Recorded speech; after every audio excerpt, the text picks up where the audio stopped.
ಬರ್ತಾ ಬರ್ತಾ ನಿನ್ ಮೆಂಟಲ್ ಹೆಲ್ತ್ನ ನೀನೇ ಅಳಿಸ್ತಾ ಬರ್ತಿದ್ಯಾ. ನಿನ್ ಲೈಫ್ ಅಬ್ಸರ್ವ್ ಮಾಡು. ನೈಟ್ ಲೇಟಾಗಿ ಮಲಗೋದು, ಬೆಳಿಗ್ಗೆ ಲೇಟಾಗಿ ಎದ್ದೇಳೋದು, ಬೆಳಿಗ್ಗೆ ಹೊತ್ತು ನಿದ್ದೆ ಬಂದರೆ ಮತ್ತೆ ನಿದ್ದೆ ಮಾಡೋದು. ಇದರಿಂದ ನಿನ್ ಬ್ರೈನ್ಗೆ ಸೆನ್ಸೇ ಇರಲ್ಲ ಯಾವಾಗ ಎದ್ದೇಳಬೇಕು ಯಾವಾಗ ಮಲಗಬೇಕು ಅಂತ. ಇದರಿಂದ ನೀನ್ ಫುಲ್ ಡೇ ಟೈರ್ಡ್ ಆಗೇ ಫೀಲ್ ಆಗ್ತೀಯ. ಇದೆಲ್ಲ ಸಾಲಲ್ಲ ಅಂತ ನಿನ್ ಕಂಟೆಂಟ್ನ ಓವರ್ ಕನ್ಸ್ಯೂಮ್ ಮಾಡ್ತೀಯ.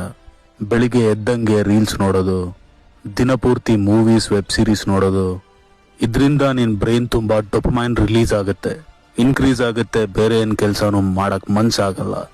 ಇದ್ರಲ್ಲಿ ನೀನ್ ತಗಲಾಕೊಂಡ್ರೆ ನಿನ್ ಕನ್ಸೆಲ್ಲ ಕನ್ಸ್ಗಳಾಗೆ ಹೊರಟೋಗುತ್ತೆ. ಒಂದು ಚಿಕ್ಕ ತಪ್ಪು ನಡೆದ್ರೆ ಆ ದಿನಾನೇ ಪೂರ್ತಿ ನಿನಗ್ ಬೇಜಾರತ್ತು ಹೋಗುತ್ತೆ. ನಿನ್ನ ಆರಂಭನ ಸರಿ ಮಾಡು. ನೈಟ್ ಮಲ್ಗಕ್ಕಿಂತ ಮುಂಚೆ ನಾಳೆ ಬೆಳಿಗ್ಗೆ ಎದ್ದು ಏನ್ ಮಾಡ್ಬೇಕು ಅಂತ ಪ್ಲಾನ್ ಮಾಡು. ಟೈಮಿಗೆ ಕರೆಕ್ಟಾಗಿ ಮಲ್ಗಿ ಎದ್ದು ಫಸ್ಟ್ ಪ್ರಿಯಾರಿಟಿ ಆ ಪ್ಲಾನ್ ನ ಫಾಲೋ ಮಾಡೋದ್ರಲ್ಲಿರ್ಬೇಕು. ಬೆಳಿಗ್ಗೆನೆ ಪ್ಲಾನ್ ಮಾಡಿದ ಎಲ್ಲಾ ಟಾಸ್ಕ್ ಮುಗಿದ್ರೆ ನಿನ್ ಕೆಲ್ಸ ನಿನಗೆ ಸ್ಯಾಟಿಸ್ಫ್ಯಾಕ್ಷನ್ ಕೊಡುತ್ತೆ. ಅವಾಗ ನೀನೇ ರಿವಾರ್ಡ್ಗಳು ಕೊಡು. ಸ್ವಲ್ಪ ಹೊತ್ತು ಫೋನ್ ಯೂಸ್ ಮಾಡೋದು, ಆಚೆ ಎಲ್ಲಾದ್ರೂ ಸ್ವಲ್ಪ ಹೊತ್ತು ಸುತ್ತಕ್ಕೆ ಹೋಗೋದು, ಇದೆಲ್ಲ ಕೆಲವು ದಿನ ಪ್ರಾಕ್ಟೀಸ್ ಆದ್ರೆ ಅದ್ರ ನಾಳೆಯಿಂದ ನಿನಗೆ ಮೋಟಿವೇಶನ್ ಬರುತ್ತೆ. ಅದಕ್ಕೆ ಇದನ್ನೆಲ್ಲ ಇವತ್ತಿಂದನೇ ಪ್ರಾರಂಭ ಮಾಡಿ. ಸರಿ ಅನ್ಸಿದ್ರೆ ಈ ಅಕೌಂಟ್ನ ಬ್ಯಾಕಪ್ ಅಲ್ಲಿ ಇಟ್ಟಿರು, ಮುಂದೆ ಯಾವತ್ಕಾದ್ರೂ ಉಪಯೋಗ ಬರುತ್ತೆ.